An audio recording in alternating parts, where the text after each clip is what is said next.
Well, hello, everyone. I'm glad to see so many squares on my Zoom. So I want to first say thank you and welcome to this community listening session for the Disability Community Cultural Center request for proposals.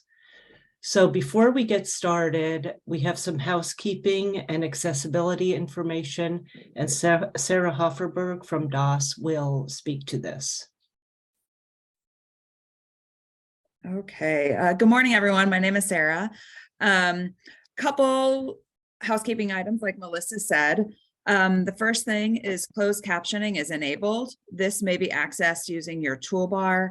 There's a square shaped button with the letter CC in the middle.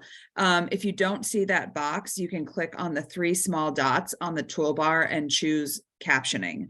Once you enable this, you will be able to set the size, font, and location of the text. We'll also have ASL interpretation for this meeting. So please make sure if you're using the ASL interpretation that you have them highlighted. We have them spotlighted and pinned. We're asking folks to raise their hands or put their names in the chat if they wish to speak, and they will be called on. About every 30 minutes, we will also be unmuting people and asking if there's anyone who would like to speak who may not be able to raise their hands or chat, or if someone is calling in on the phone. So we'll make sure to reach those folks as well.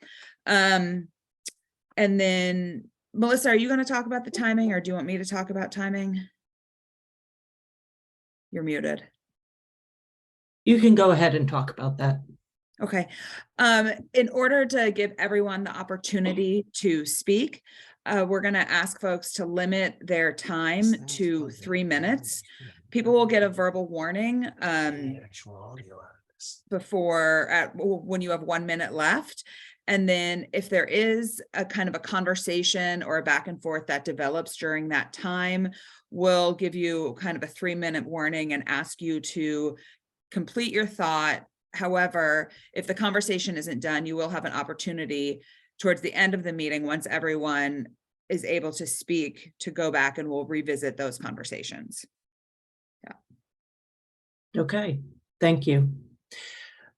So to get into it, so we're offering this opportunity for the community, for you to share thoughts and comments on the previously released RFP.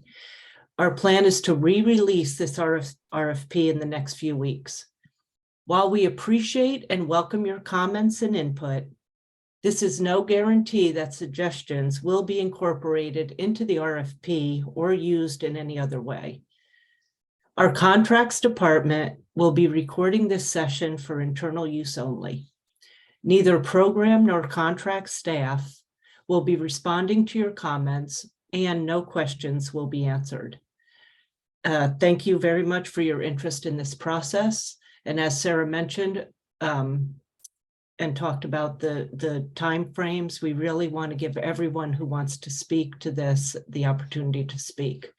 In addition, we will be accepting written comments by this coming Monday, January 23rd, by end of day, 5 p.m.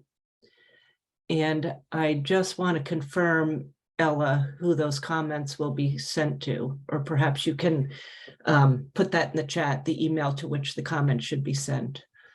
So I'm going to turn it over to Sarah again, and Sarah will facilitate the conversation for us this morning. So thank you very much, Sarah. And thank you again, everyone, for being here. All right, thanks, Melissa. So just a reminder, everyone has about 3 minutes, and I'll be calling out time when you have a minute left. Is there anyone who would like to get things started? And again, you can either raise your hand or you can put your name in the chat.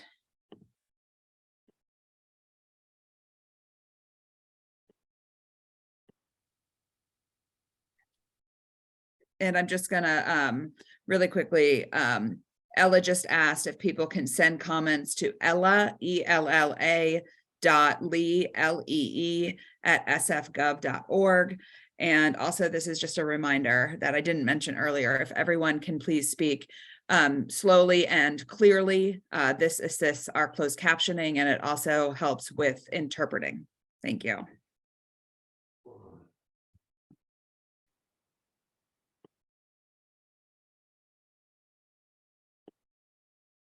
All right, Emily, I'm going to go ahead and unmute you. Hi, everybody. Thank you for letting me chat first. I have to leave at 11, so I appreciate the opening things up. I'm Emily Badix. I'm with the Longmore Institute on Disability, and we had the contract for the strategic plan for developing the cultural center. I'll share specifically about Longmore just because I think it might be. Certainly I was on the panel Q&A where we were like asking questions, and Longmore was planning to apply for this with 2 other organizations subcontracting. At the last minute, we were unable to do so because my university actually said this would be a conflict of interest for us to do this sort of project so closely with the city. If you didn't see one from Longmore and we're wondering why, that's the background story. What I will say is that the proposal that I had written that I would have submitted is perhaps relevant to this conversation. Sure. Oh, I heard somebody else chatting, which is that when I saw the way that it was written, I saw a challenge for the city in that when we did the strategic plan, and when I listened to so many people share their sort of hopes and dreams, and in particular, that leadership committee that we assembled to guide the process, one of the things that kept coming up was the hope that it not just be a grab for an existing disability organization, that somebody like Longmore would say, oh, we do culture work, we can also do this too, because there's such a incredible opportunity for what the city is trying to do. The Bay Area has this history of being these influencers of disability culture. And for this to be the first municipally funded cultural 1 minute is very exciting. Oh, there's time. Okay. I'll be quicker. So really excited for the idea of this launching, but really wanted it to be something independent of any existing organization so that it has that total opportunity to just be its own thing and grow and fit all of those needs, and not just be something that's an extension of what organizations are already offering or already doing. So what Longmore was originally proposing to do was sort of like be this middleman where we would sort of do that first couple of years and then try to help somebody out there who is like that individual who has all that ability to be an amazing director of this cultural center to get 501c3 status. So I guess just since my time is so short, I'll just say that my biggest concern was that it didn't look, from the way I saw the proposal, it looked incredibly daunting for the idea of some disabled leader who doesn't have the infrastructure of one of our existing disability organizations to be able to go after this as an individual, but that person could still have all those connections. They could subcontract Longmore or Alice Wong's organization or some of the other entities that are doing cultural work to help lead that early development. And then by the time that brick and mortar has to be open, they would hire their own staff. I hope that made sense. Thanks all. Thanks, Emily. I do have your name down and that you have to leave at 11. So if we have an opportunity to come back to you, we'll make sure to do that. Is there anyone else who wants to raise their hand, or if you put your name in the chat?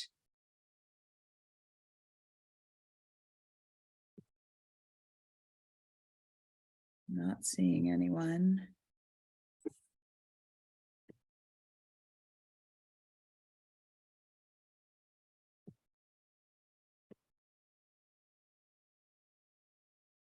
Okay, I'm going to go ahead and unmute everyone. So if there's anyone who just wants to speak up and have your say, now's the time. Otherwise, I'll mute everyone again.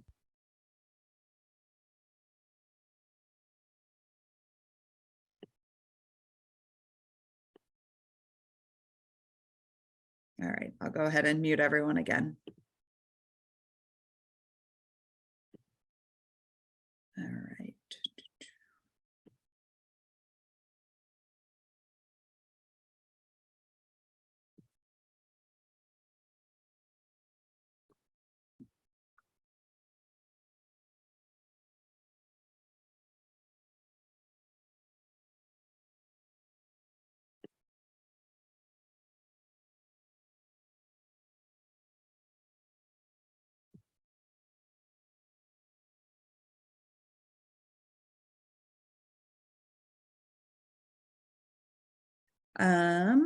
Let's see. Well, Emily, why don't you keep going?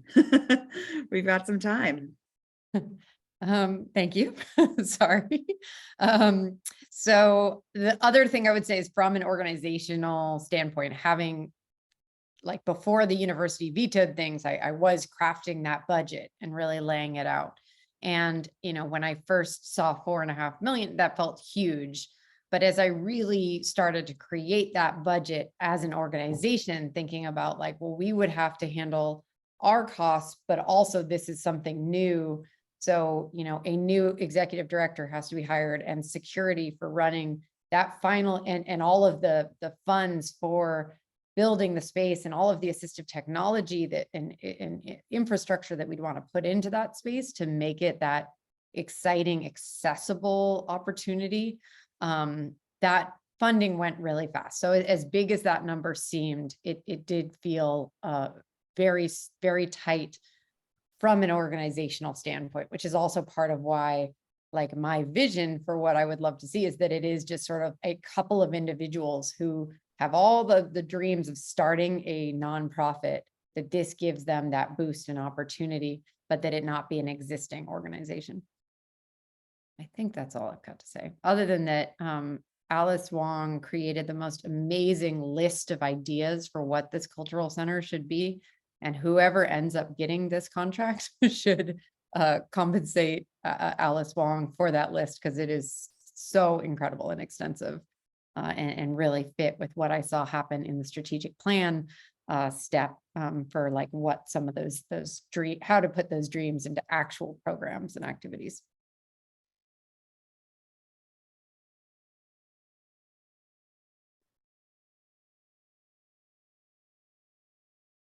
All right, there is a question in the chat. I'll read it out loud, and then Ella or SB, I think this one is for you. Hi, this is Kay. Can you share with us why the first round of proposals weren't accepted and why you are releasing this RFP at a later date?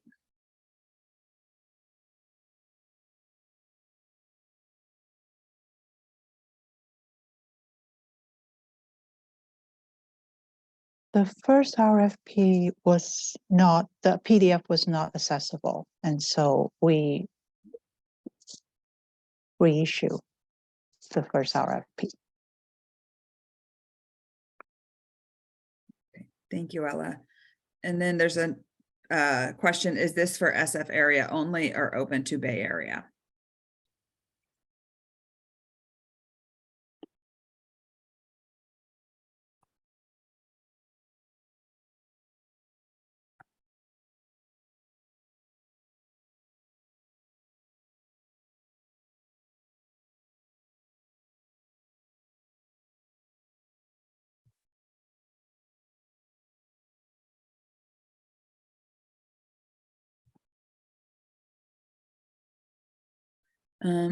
Ella, is there an answer for that, or is that?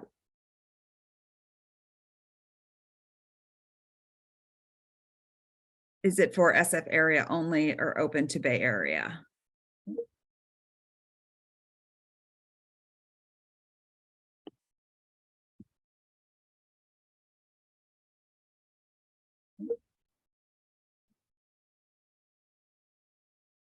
I will say that the service, who can be served by the Disability Center will be included in the RFP. Other than that, we can't elaborate on specifics. You'll see information in the RFP. And just a reminder, as Melissa said at the beginning, some folks may not have been here. we can't answer questions during this. We are here to listen. So this is an opportunity to share thoughts, ideas about the proposal.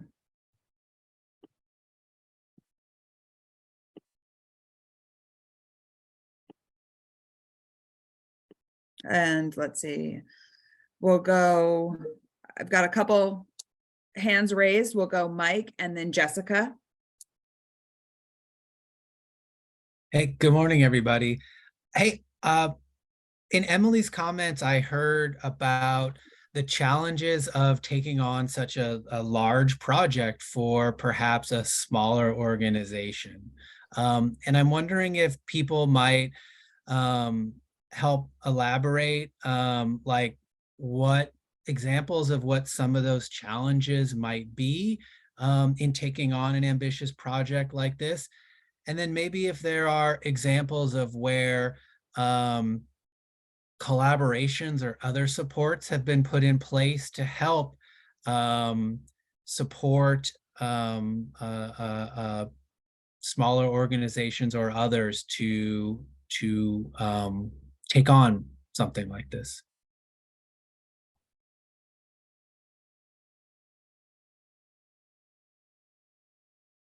All right, thank you, Mike. We'll go over to Jessica, and then people, if want to respond or anything like that, or have other thoughts, please, again, raise your hand and I'll call on you. All right, go ahead, Jessica. Thank you. Hi, everyone. Thanks for holding this today. I actually don't have a tremendous amount to say.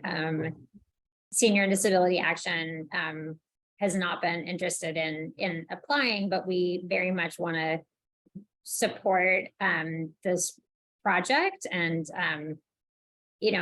make sure it all goes well. We were part of the advisory committee to kind of dream about it, and so we're really excited.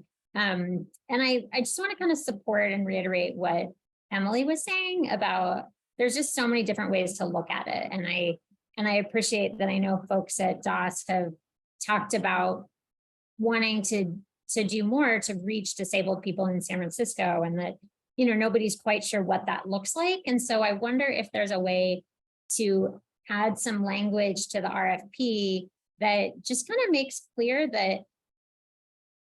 that people should think outside the box, and that even if you don't meet all the requirements that are listed in the RFP, you can still submit a proposal.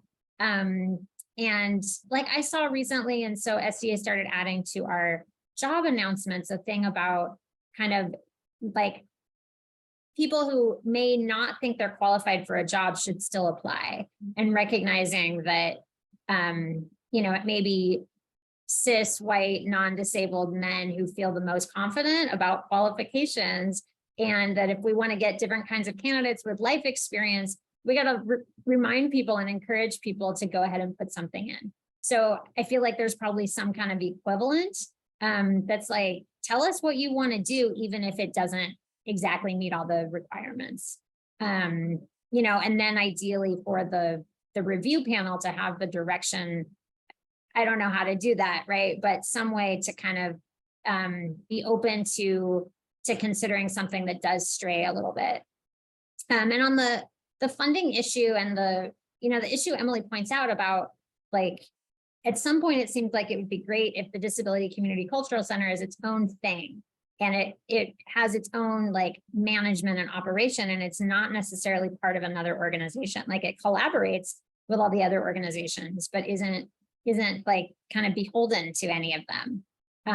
And so I wonder too, if it's either changing the RFP or at least allowing the option of somebody who does the planning, but then sets the center on its way separately, and isn't doing the running itself, but is setting it up. And I think that also relates to the funding question of, maybe somebody says, okay, here's the money for setting it up, but then we're going to need to revisit once we know what that includes. Then we're going to need the option of going back to DOS and saying, here's how much it's actually going to cost to run it. So, oh, okay. It looks like I'm out of time. The last thing I was just gonna say was, I'm really interested in seeing who all is here today and kind of thinking about potential collaborations. And so I wonder, since there have not been a lot of people raising hands, if it would be okay to use some of the time if people are up for just sharing like who you are and what your interest is, to kind of see if there may be some new collaborations that could come together. Thank you.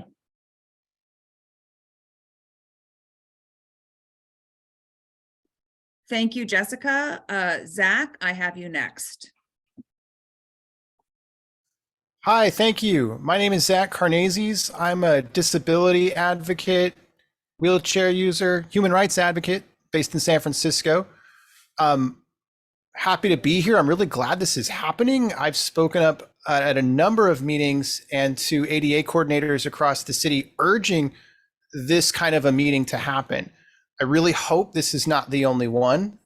This time of day is very difficult, I think, for a lot of people with disabilities that have strict medication schedules, that might have sleep apnea or insomnia or other disabling conditions.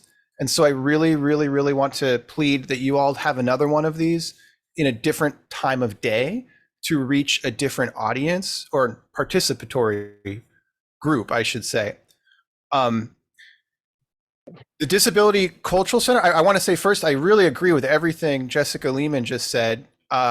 So many great points, especially the one about an independent source of revenue or funding for this center as being extremely important, so that, like as Jessica said, the center is not beholden to other interests that might not have the disabled community's best interest at heart.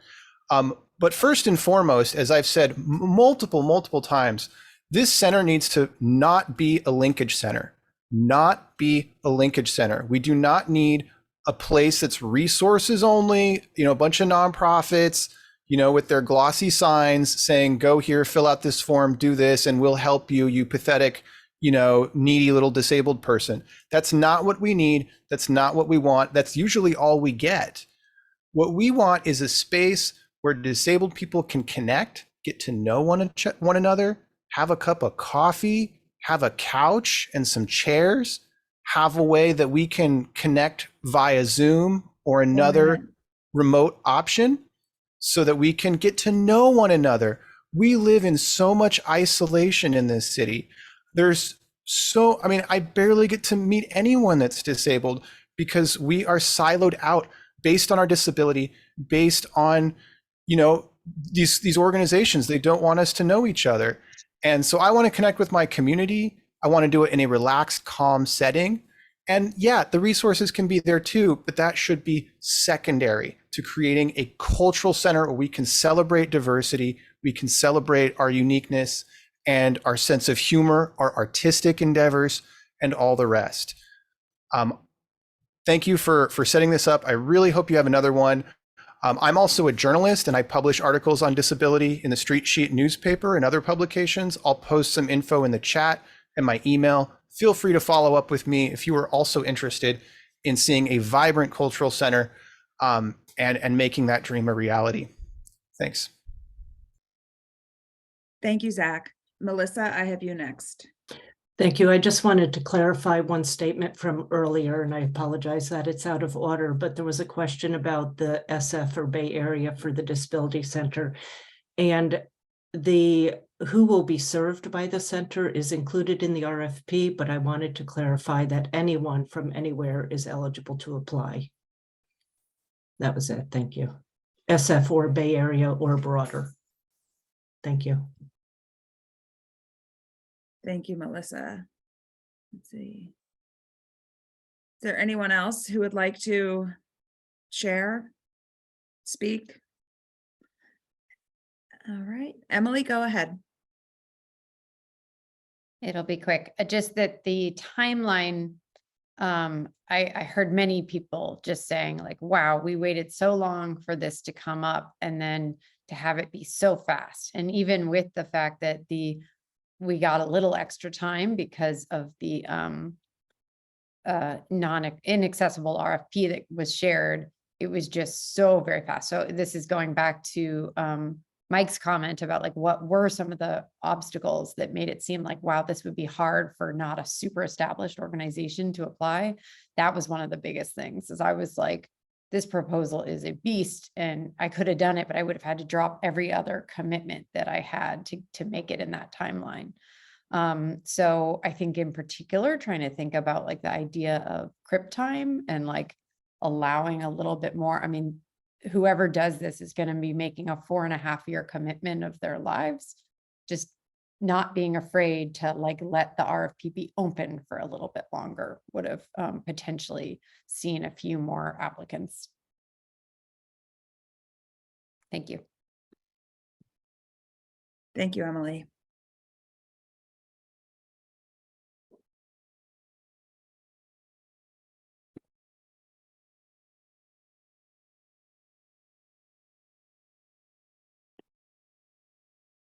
Ooh. Go ahead, Jessica. This is short. What Emily said reminded me that I know one thing was the requirement to be a vendor, which, you know, I understand is not a hard process, but is one of those things that will seem intimidating. And so if it's possible to add, I know this is more work for folks, but to add some notes in there about like, you know, you can get vendor approval like within a couple of weeks. Here's the process. And maybe some other notes about things that may be intimidating, just to like let people know, like, you know, here's the department to call for help with this or whatever it might be.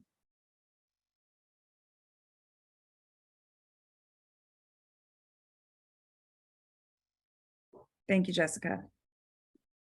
Let's see.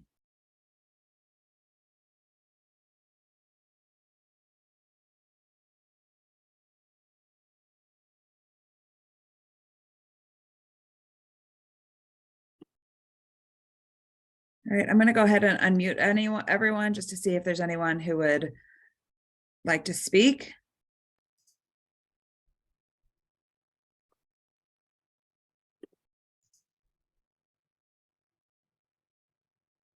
All right, I'm going to go ahead and mute everyone again, and then Zach, go ahead. Yeah, and I know I just spoke, so. Oh, sorry, Zach, you're back on mute. Oh, I just said, I know I just spoke recently, so if anyone else, please feel free to jump in.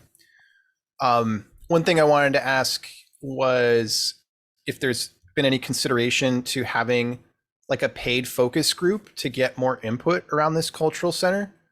I think that would be incredibly advantageous. It's a very strange dynamic in this city where disabled input is a volunteer thing. And a lot of disabled folks are struggling to survive right now. And we are being faced with the brunt of this pandemic along with our senior friends. And it's a really, really hard time. So it would be really great to have a few bucks or whatever just to encourage people and to give them that support so that they're not having to sacrifice even more just to give their input on something like this. Also just wanted to ask if there's any details that folks can provide about what this space is planning to look like so far. Are we going to see a space where people can socialize and relax in with a couch and some comfortable chairs? Are we going to have art in this space and places for disabled artists to show their work? You know, stuff like that. Are we going to have remote participatory options like Zoom? So that folks who don't have accessible living situations can remotely attend and be part of their community. I sure would love to know if there's any answers to these questions so far or any thought put behind them. Thanks. Thank you, Zach. There's a question in the chat, and then I'm going to read it, and then we'll go to Emily. So Jessica asked, would other folks be willing to share who you are and why you joined today? And then Emily, I'll turn it over to you, and then we'll see if anyone responds to Jessica. Just responding to Zach, because I know this is set up in a way where DOS isn't responding, but that was what was what happened in the strategic planning phase that Longmore did. We did pay the participants of our focus groups. And what was a very clear consensus was that desire for it to be a place where people could hang out, that there be art on the walls. We heard that again and again and again, and that was listed in the priorities. And I'll say on behalf of Longmore and the folks who were part of that process, we were really happy to see that the RFP, did not forget about all that work, included the link to that report, which you can see, Zach, it's public, it's up on DOS's site, and that the mission statement stayed as is, which clearly does keep that cultural piece there and does not, push that aside for services. So I really appreciated that. Thank you, Emily. Let's see. So we'll go back to Jessica's question. Would other folks be willing to share who you are and why you joined today? Folks just want to raise their hands or put their name in the chat, I can call on you. And while you're doing that, I'll read a comment from Zach. If anyone has that link for the chat, that would be great. Thanks.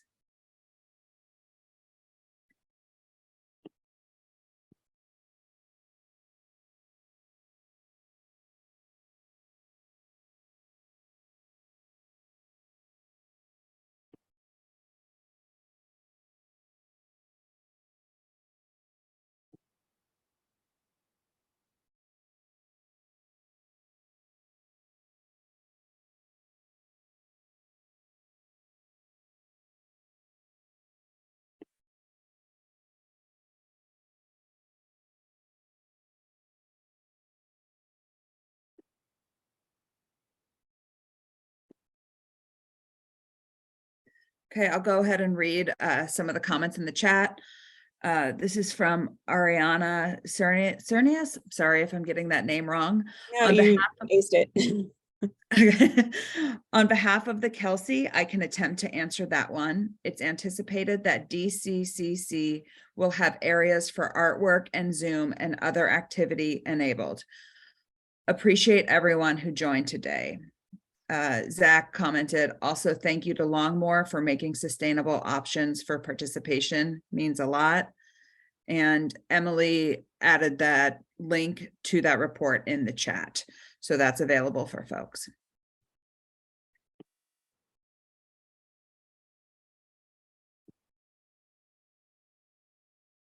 All right, Zach, go ahead. I guess I'll be talking again. Again, feel free, anyone that wants to jump in. Oh, we got another hand. I'll wait.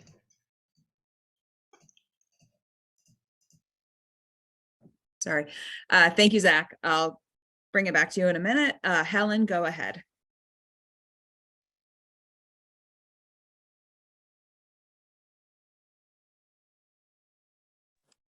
Sorry about that. I just wanted to say I'm still catching up. I do appreciate the fact that I did request the information that's in the link. I was actually trying to see if I could send it. I was in the midst of emailing you to see if I could be of assistance. So I'm just catching up with reading this, and what was stated was in there, and it was nice to hear that there was a cultural perspective, but I'm not going to speak too much because I haven't completed the whole document. But I, suggest if people wanted to see the work, that this would be a way of getting acquainted with what was discussed and how it was gone about. So that's all I wanted to put in. And thanks so much for sending it to me when I requested it a couple days ago. I just didn't get around to it till today, this morning, but thanks. Thank you, Helen. Let's see. Zach, you can go ahead.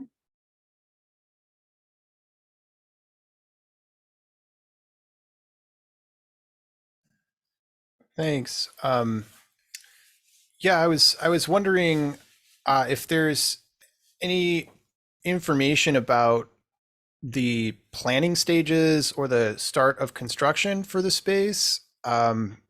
As many folks know, I think the Dignity Fund, which was the initial kind of impetus for making this happen, which was a measure that voters passed happened in 2016 that made millions of dollars available for this. And I know there's other funding sources, but I think the first discussions around having a cultural center were 2016, 2017. So we're coming up on 5-6 years, and I sure have been eagerly anticipating this. And so if there's any information on when we might actually see this thing be a reality, that would be great to learn and know about. Does anyone have any info on that? Thank you, Zach. Let's see. Anyone else? Please feel free to put your name in the chat, raise your hand.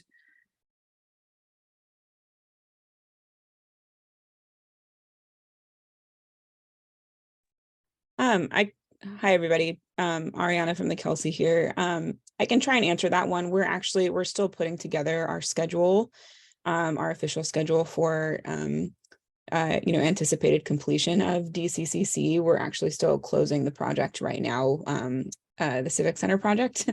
And so that will be finalized soon, but it's anticipated sometime in 2025.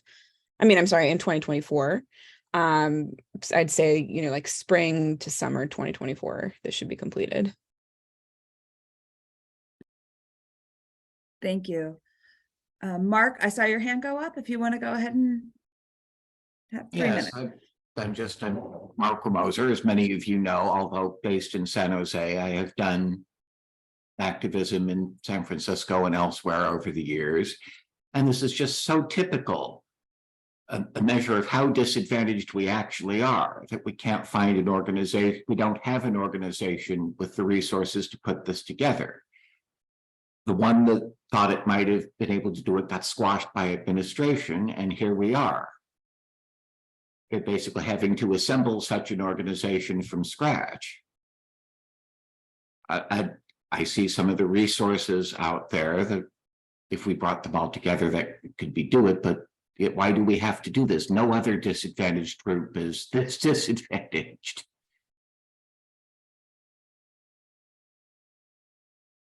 Thank you, Mark. Zach?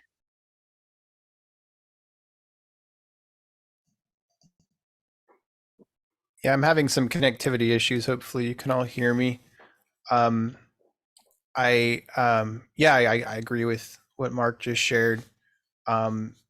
And the frustration of that is, I feel that too. And I know folks are working hard, but wow, 2024, that's what, 8 years? It's a really long time to go from funding to actually having something. And I just hope the pacing can be kept up, and that can be, that can actually be the date that it happens and not like 2030 or something. And the urgency here is not just like, oh, we want to see it happen, but disabled people are getting evicted in droves from this city.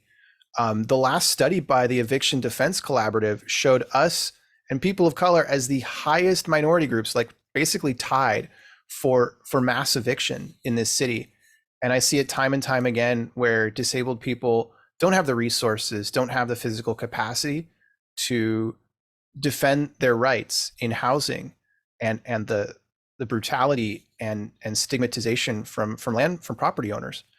And so when you talk about a cultural center, if disabled people are getting displaced to Antioch or whatever, or El Cerrito or these other cities that are far away, if there's no disabled people left, what's the point of a cultural center? So that, I just want to give that as an example of some sense of urgency here. And similarly with what we've seen with the African-American community in San Francisco, which is now like less than 3%, these communities are getting displaced rapidly through gentrification. And if they don't have a community with which to find support and connection and hope, and then it's like you're alone in these battles. And I've seen it. So I just wanted to highlight that there is a real sense of urgency here for a really good reason. Also, I requested in the chat if anyone words. Just like a yes, we can do that would be super cool. Thanks. Zach, your last comment was cut off. I think connection issues. If you want to add that to the chat, I'd be happy to read it. And we do have another comment in the chat. Let's see, the RFP was issued. Sorry, this is from Emily. The RFP that was issued was for 4.5 years, supposed to start at the start of 2023 for a planning phase, then a virtual only phase, then a final phase to get the brick and mortar open and running. Let's see. Any other folks want to raise their hands or add their name to the chat? Now is the time.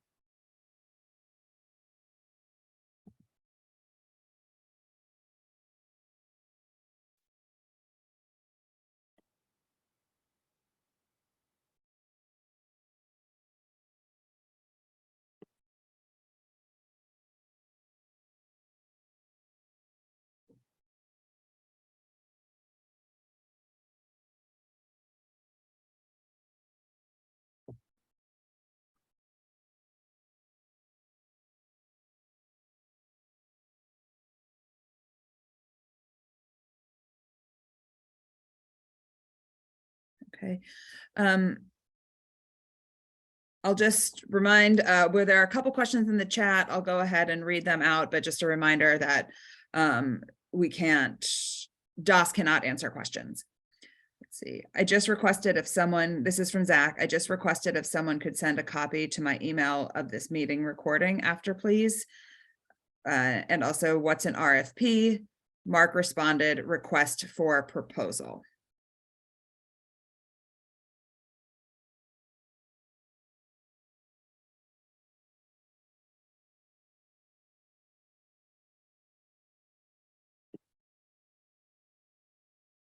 All right, we have 2 hands raised, Helen and then Zach. Helen, go ahead. I know I'm noticing there's not a lot of interaction. I'm just hoping people notice this, that it might be that there's a lot of information that needs to, because that's what I talk on, information that the community is either having a rough time finding or getting. I know for me, when I was trying to assess to be prepared for this meeting, I couldn't find all the pieces, and frankly,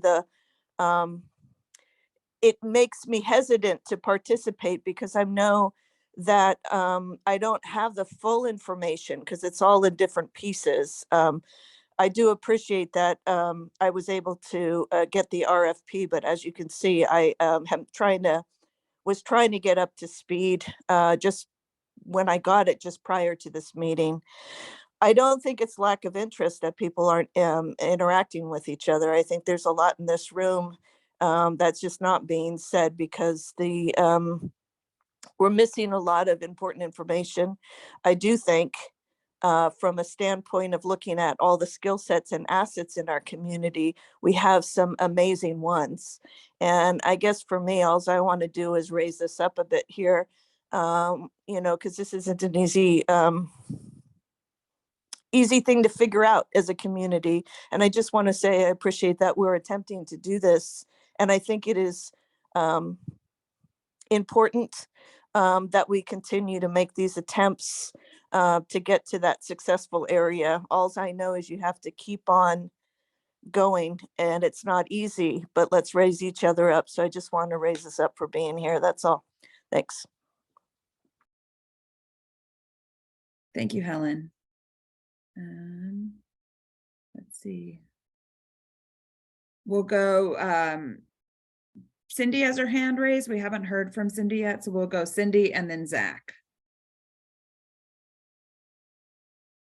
Go ahead, Cindy. Oh, you're muted. There you go. Can you hear me now? Yes. Okay. I just have a clarifying question. And that is for Helen. When she said they don't have all the pieces, could she speak more to that as to what pieces are missing?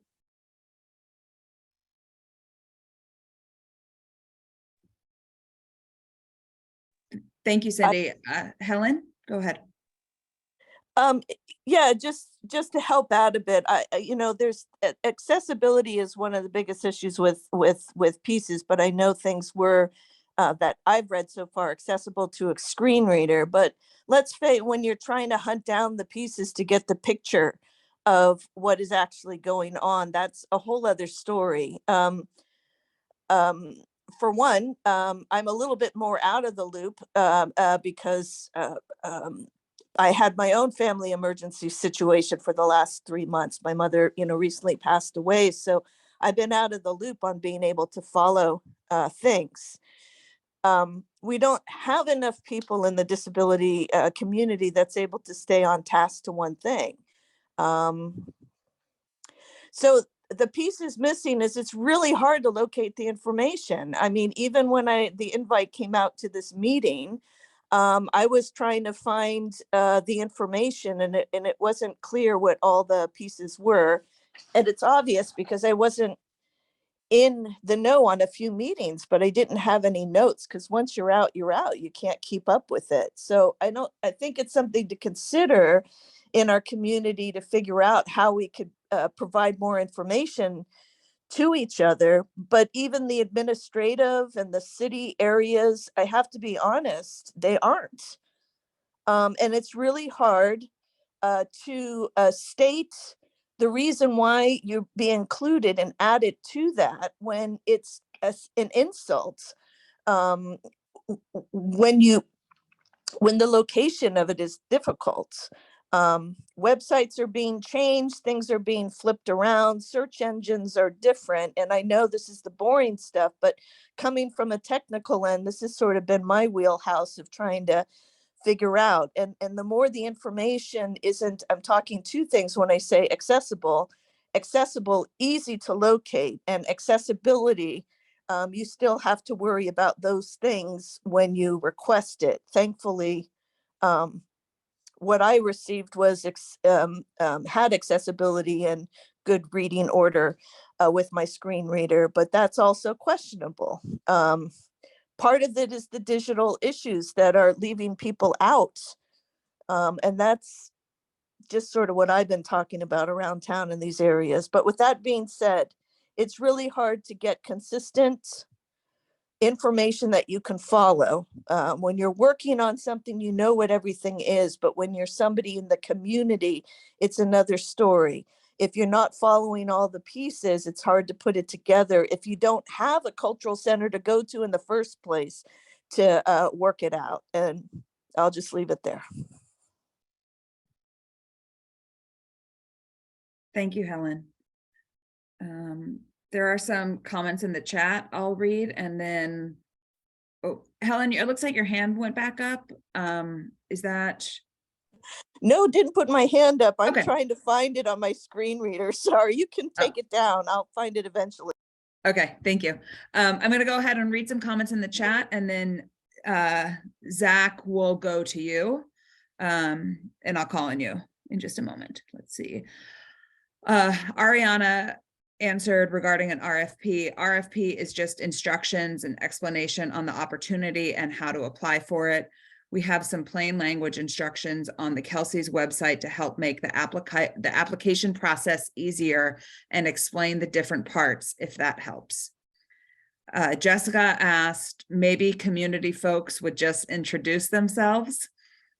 And then Zach requested a response, or let's see, can someone, oh, sorry, I'm reading this. Zach is requesting a copy of the recording, which it was announced at the beginning of the meeting that it's for internal purposes. And let's see. And then there was a request for the Kelsey's site. Zach, you can go ahead if you'd like to speak. Yes, I would. Thank you. So first off, there's a weird dynamic here, and I think Helen, correct me if I'm wrong, I think Helen is speaking to some of it.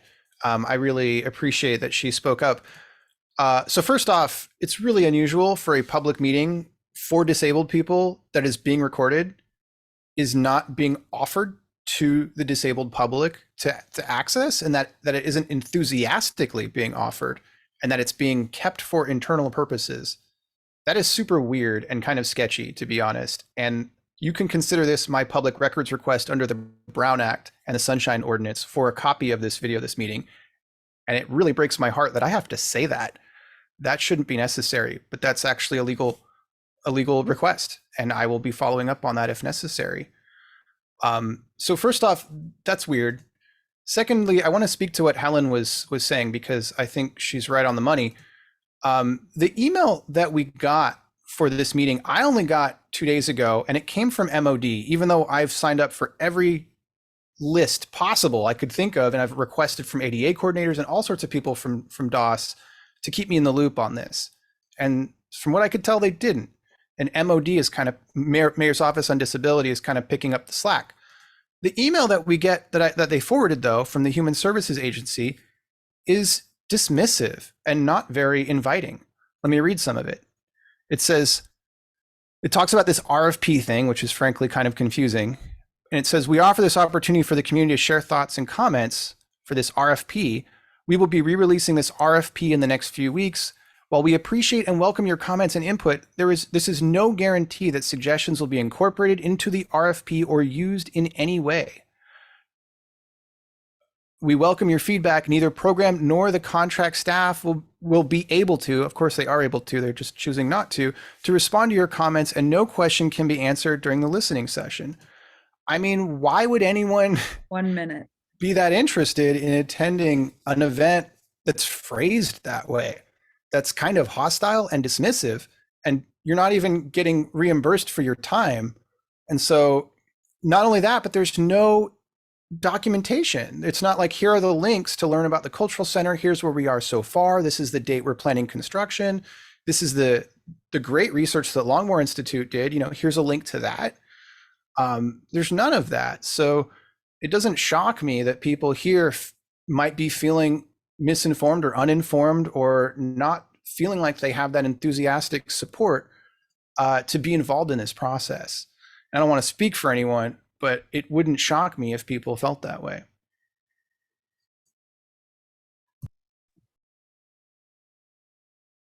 Thank you. Anyone else have any feedback to share? You can raise your hand. I'm going to go ahead and unmute if anyone wants to speak up that way.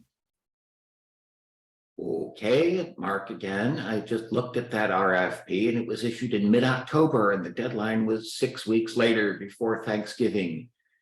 Even established organizations with their own grant writers would be rushing and hustling and bustling to get that done. And we've learned today that we don't really have such an organization that's in a position to do this.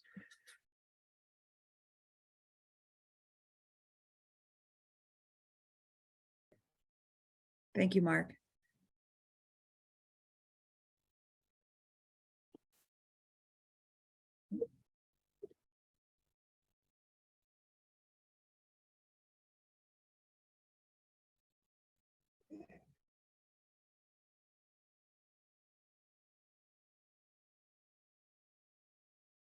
All right, we have a comment in the chat. This is from, let's see, M. Goddard. Sorry, I don't have your whole name. Let's see. Checking in to say that I was one of the members of the project team that created the report. I joined this session to hear from folks. That's why I'm silent. I appreciate hearing from others. Okay, Marty, thank you. Let's see, a couple hands are raised. Jessica, go ahead, and then Zach. Thank you. And thanks for that, Marty. Excuse me. I just wanted to say that in terms of a couple comments about there not being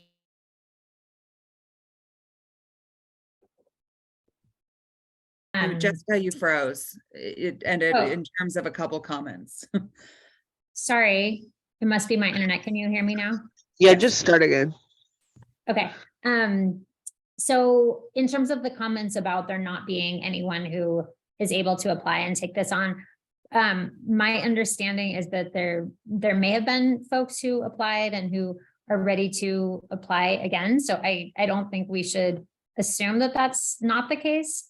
And I think like some of the comments are just about thinking outside the box about different kinds of groupings or individuals where it may have been harder. So I don't know. I just want to kind of reflect on that, I just don't think we should come to that conclusion that there's nobody in the disability community in San Francisco who feels like they can take this on.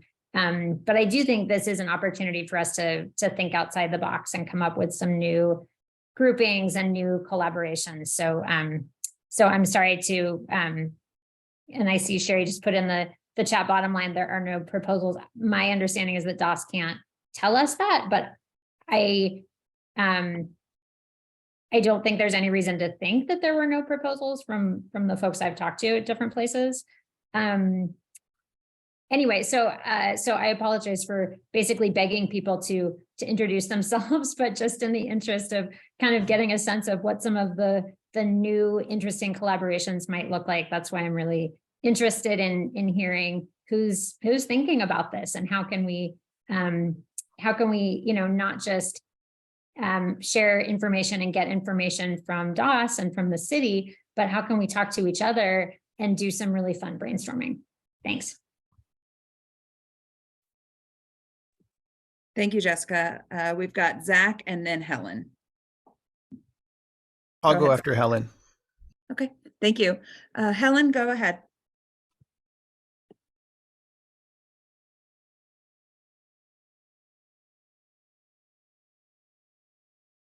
Helen, you're muted. Sorry, I'm a little slow on the screen reader. I got a flip, so my apologies. Please bear with it. I really appreciate it what Jessica is saying here. It is an opportunity too to still to share information in terms of what is going on in the community. I think it's important to not negate that maybe people did put in on this proposal. So I just want to raise that up. Here introducing myself, if people don't know, my name's Helen Walsh from Diverse Disability Media. I do a lot of communications things. So my whole thing is around communications and being able for people to interact. I think that's what we got in this community. I'd like to see more of it. I think, transitionally, if we all came together a bit more, and I know this sounds idealistic, but why not? We got to do something. We can't just sit here and say what's not here. If it's not here, create it. And I think we have an opportunity, and hoping people are considering to put a proposal in. That's it. Thanks. Thank you, Helen. Zach, go ahead. Thank you. Yeah, a couple things. One is, as I've mentioned previously, I have been advocating for a meeting like this to happen for months and months and months. In fact, the meetings on the DOS website, until I made a formal complaint, did not even have a Zoom participatory option. Even though it said they were remote meetings, the website actually failed to provide any of that info, and I had to make a formal complaint to the ADA coordinator to get it added. And so it's strange to me that I'm being told in the chat here. I mean, I appreciate Melissa providing the email that people can leave comments and feedback to, but it's very strange to me that there's a deadline in 4 days to do that, when literally for months, if not years, people have been trying to be more involved in this process. And so it just is another sign to me that our input is not really valued. It's not really wanted. And it's within these like very narrow, unpaid volunteer timeframes at this time of day, which is, I think, not convenient for a lot of disabled people. It worries me. I want to speak to, though, some of the excellent research that Longmore Institute already did to voice, minute. hopefully for some people that, aren't here, of course, and that is the center goals, bringing together diverse people with disabilities. This is the survey respondents chose and ranked as their top proposals for the center. Bringing together diverse people with disabilities, promoting social justice for people with disabilities, celebrating disability arts and culture, educating the general public, elevating the status of disabled people, and building disability pride. I think this is really interesting. It says here in the report, in our focus group, we discovered that many people with disabilities have never heard the term or concept disability pride and were puzzled as to what it might mean to them. That is really sad and true, and one of the main reasons why we desperately need a cultural center. And that's on page 24, and page 25 also has some great info from people that gave their input as to what they would like to see at this cultural center.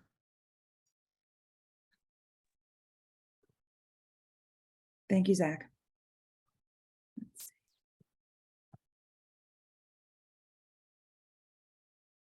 And if anyone has an explanation for why that deadline is so short, I sure would be interested to know. All right, just looking through the chat to see if there's anyone who would like to speak. A reminder that for comments, feedback, or questions, those could be sent to Ella, ELLA .lee, LEE @sfgov.org. I'll go ahead and unmute if there's anyone that would like to speak.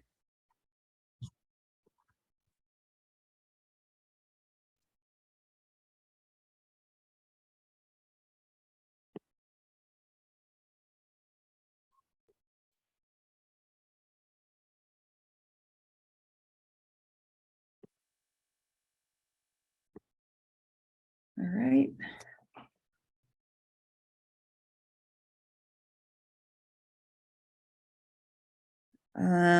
Okay. Well, we have this time blocked for another 25 minutes, but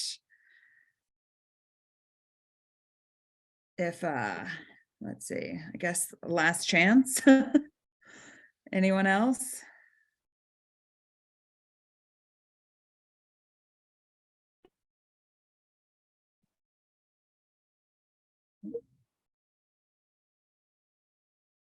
Any additional comments or feedback? Information to share? This is Ella from the contract unit. I just want to clarify that we have the first RFP, it was withdrawn because we try to make it accessible. And then we have a second RFP and it was withdrawn because we hear from the community. That's why it's withdrawn. And then have this listening session sorry, I was running back, to find out what the community would like to see in the center. Thank you, Ella. Mike and then Zach. Hey, thanks again, everybody. My internet got a little fussy when one of the earlier folks was talking about barriers for smaller organizations. And I think they talked about financial barriers. Do people have feedback on, I'm curious if I could hear those again, if I missed that, and if there was any guidance on insights into costs and things like that related to this project.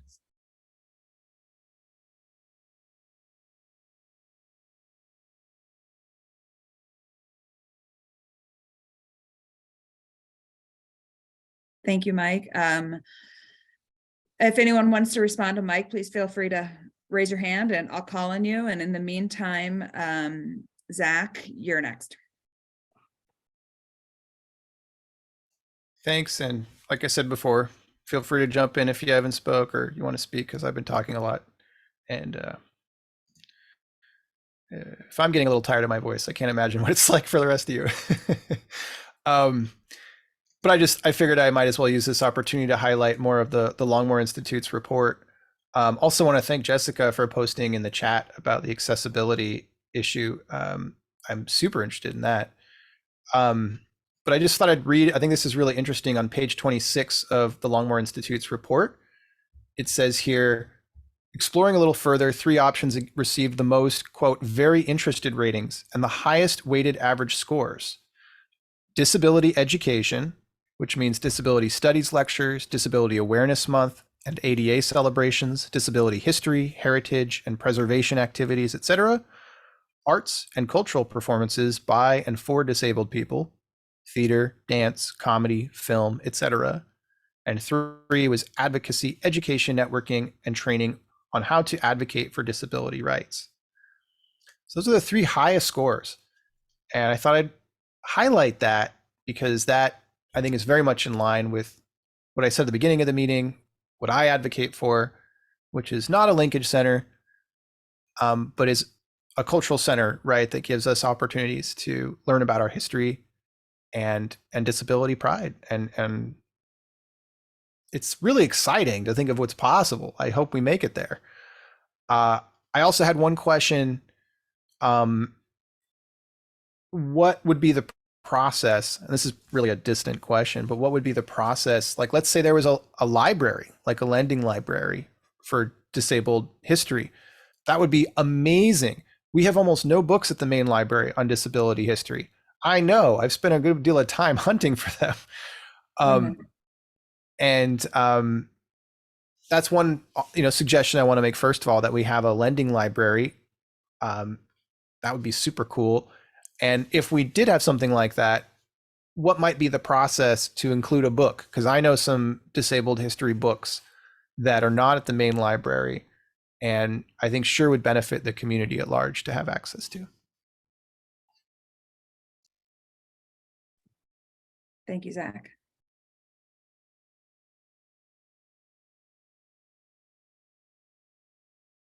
Let's see, anyone else?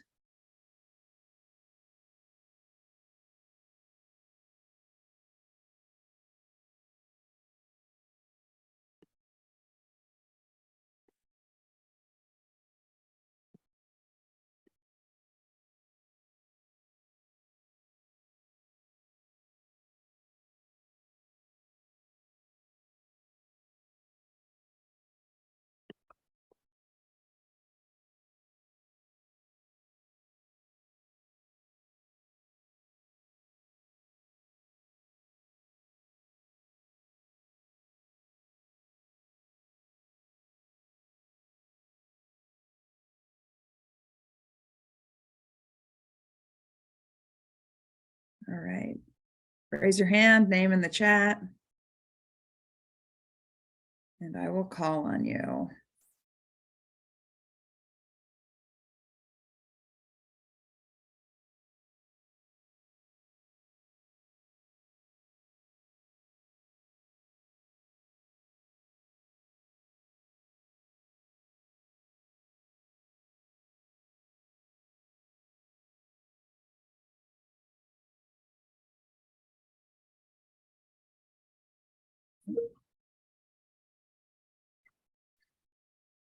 Okay. Oh, there is a question in the chat. Does it have to be an organization? Can individuals help? Not sure if there's an answer for that.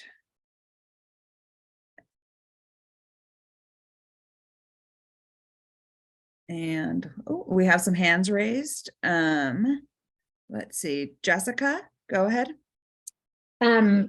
I'm sorry for the delay. I realized I should respond to Mike's question about missing some of the beginning, which is actually also related to what Zach just put in there about can individuals help. And so I think part of what we talked about in terms of like, and actually Mike, clarify or remind me, the question was what came up about how to make it easier to apply? Was that your question? Yeah, when we think about the barriers, people had alluded to barriers. Yes, and okay. I wanted to see if I heard finance in there or not. Yes, okay, thank you. So I think Emily Batix from Longmore Institute brought up a few things, and I brought up a few things, and others have come up. And so I think like this is one thing, is making, just like clarifying in the RFP that there's a lot of different ways to look at it, and to even maybe say something about, even if your idea or your proposal doesn't respond to everything in the RFP or doesn't totally fit these things, you can still submit, and kind of finding a way to have a review panel that's open to considering things that are a little bit different from what may be in there. So things like including in the RFP something about individuals could do this, and that if you don't have a vendor ID, like here's how to set that up, right? Some of those things that may seem intimidating, including instructions, or like here's the department to call for, here's where to find information online. Just kind of reading through, and I really appreciate that the Kelsey and Doss worked on a plain language version. And so I think also just making sure people have all the information they need, and that it doesn't seem intimidating to go through the process. I know folks brought up having more time to do the proposal because it takes a while to put everything together.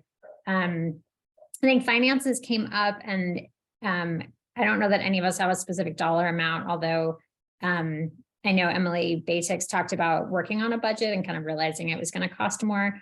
One idea was kind of making it possible to separate the funding for an organization or individuals to set up the Disability Community Cultural Center from the money that it takes to run the center, as well as kind of thinking about who's managing it, right? So that it may be really great for it to be something totally new, that the Disability Community Cultural Center has its own management, its own 501c3, its own everything.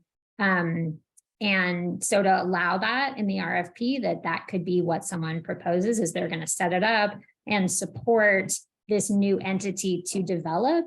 And that at that point, to kind of allow for the option of reviewing with DOS whether it's going to cost more money to run it, that like that amount of money can't necessarily be figured out before people plan how to set it up.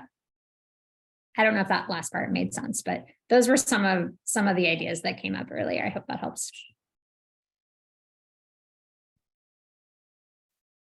Thank you, Jessica. There are a couple comments in the chat I'm just going to read, and then Zach, I'll turn it over to you. My name is Hollis Fletcher, Fleischer, excuse me. I work for PRC, assuming that's the Positive Resource Center, an agency that helps people with disabilities return to work. I am here today because my supervisor asked me to come. As a person with a disability, he may want me to come back with ideas for a proposal. Thank you all for being here. And then there is, let's see, another question from Kay Anderson. Are there people from the disability community at DOS that will be reviewing the completed proposals? I know you can't answer. I just hope this is the case. All right. And Jessica said, nice to meet you, Hollis. Thank you for sharing that. Zach, go ahead. My head's hurting from the acronym alphabet soup that we have here. So many ones to know. I think a lot of stuff Jessica Lehman said was over my head, but one thing that came to mind that I think she was possibly making in there was, or I just want to maybe highlight, is the need for disabled employment that's being talked about in the chat as well. I hope it goes without saying that this cultural center will be staffed by disabled people to create jobs within our community, which is something we sorely need. I think that hopefully goes without saying. And I just want to take the opportunity again to read from this Longmore Institute research, which is so on point. There's this great quote that I think speaks volumes, because I really want to highlight that there's a human factor here. On page 31, it says, quote, "I've never really felt validation for who I am, even from my family. I've been told I have this and it's a handicap, and I don't have a sense of pride for anything. I don't know what disability pride is. I want to feel like I don't constantly have this burden." And that's a narrative I've heard a lot. And in fact, just to let people know how rough it is for our community, Google does not even recognize ableism as a word. It tells me that I've typed something wrong.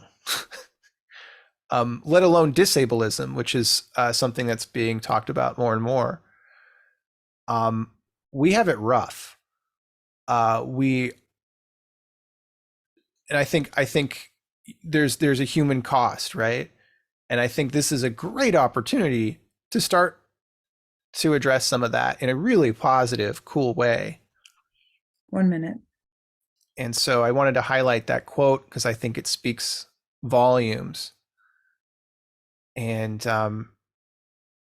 there are people who are very familiar with disability community and disability pride and all the lingo and spoon theory and all that. But there's a ton of folks that don't. And so I'm looking forward to this being a project where we can meet and share with one another so we can build a sense of pride and maybe have a disability march like they do in New York City. How cool would that be? Thank you, Zach. Let's see. We're about 10 minutes away from 11:30. If there's anyone else who would like to share, provide feedback, we'd love to hear from you. I will take this opportunity to give everyone the chance to unmute if someone just wants to speak up. Otherwise, we'll go back to raised hands or putting names in the chat. Oh, yes, Mark again. In response to Zach, we had disability pride parades in the Bay Area. Most of them were down in our area in Mountain View, but the last one was right in Civic Center for the 25th anniversary of ADA. It seems to have fallen by the wayside, and this is just the sort of thing that the center would promote.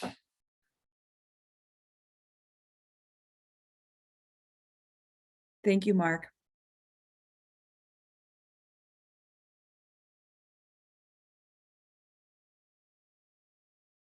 All right.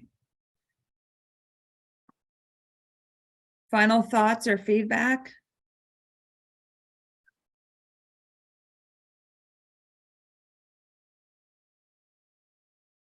Ooh.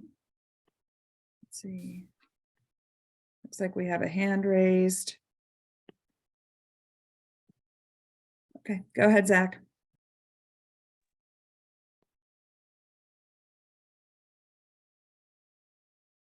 Oh, you're on mute. For my final thought and feedback, I want to thank everyone for putting this together, even though it's not perfect. It is absolutely a step or a wheel in the right direction. And I hope, please, begging you all, can we have another one of these, preferably midday? I think would be great. And then I'm happy to spread the word to more folks. And yeah, thanks for making this happen. I hope you will all consider incorporating some of the feedback here today and from Longmore Institute's proposal, or not their proposal, their whatever you want to call it. It's probably got some acronym I don't know.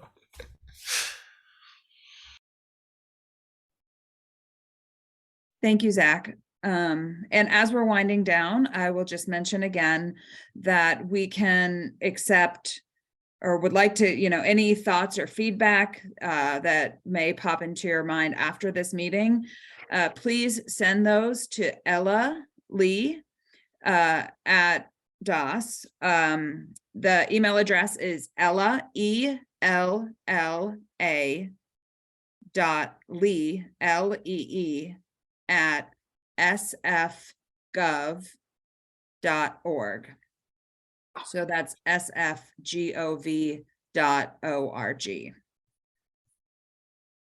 And Ella also provided that email address in the chat.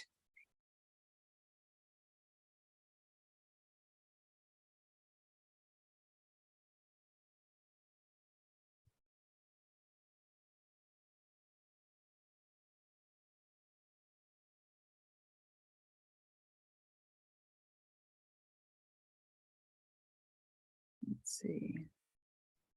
And I'll give everyone one last opportunity to speak up, and then unless we have any hands raised or further comments in the chat, I guess we can end. But everyone has the opportunity now to speak if they'd like.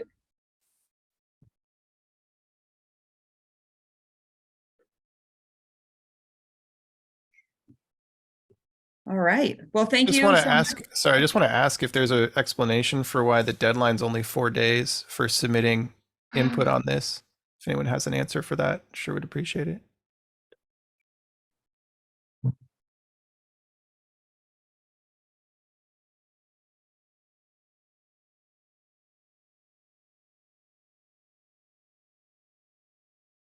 My pumpkin.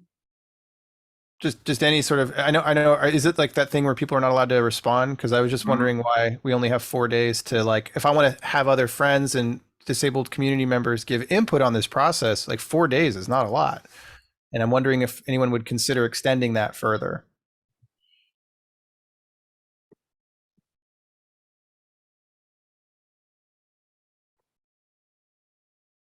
Cindy has a comment. go ahead, Cindy. So, yeah, Zach, the idea was, sorry, I don't know if you all have an echo, but I do. The idea was that this was the listening session, but we did want to give people some time and some other ability to respond. So there does need to be a deadline, and that was the deadline that was chosen. Thank you, Cindy.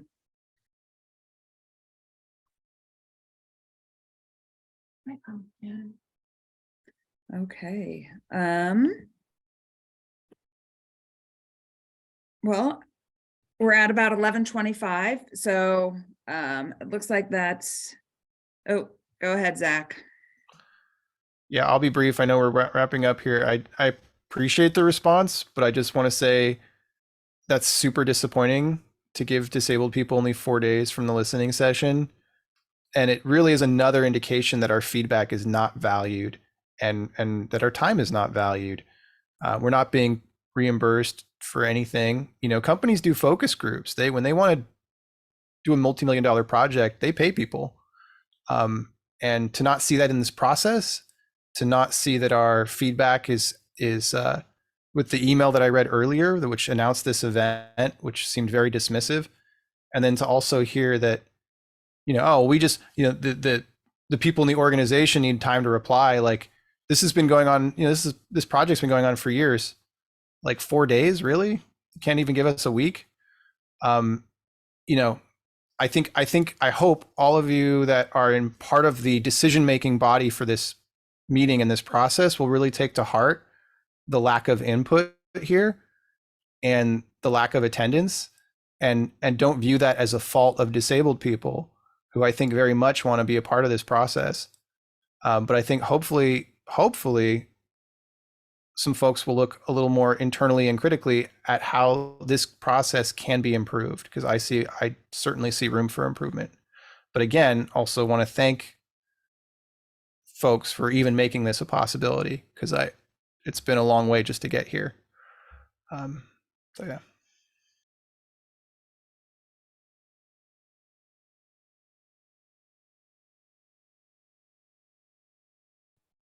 Thank you, Zach.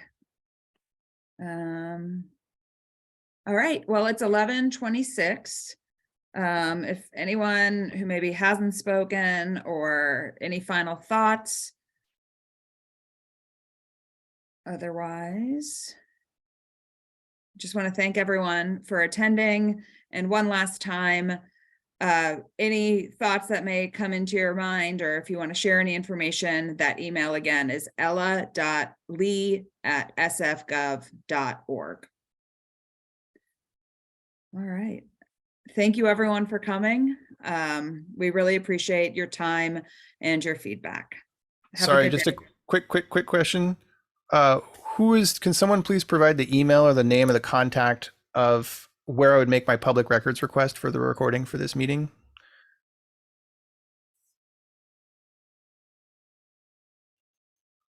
that would be super appreciated.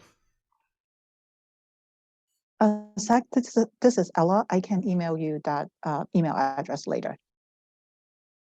Okay. Thank you. I'll you're the ella.lee@sfgov.org, I take it?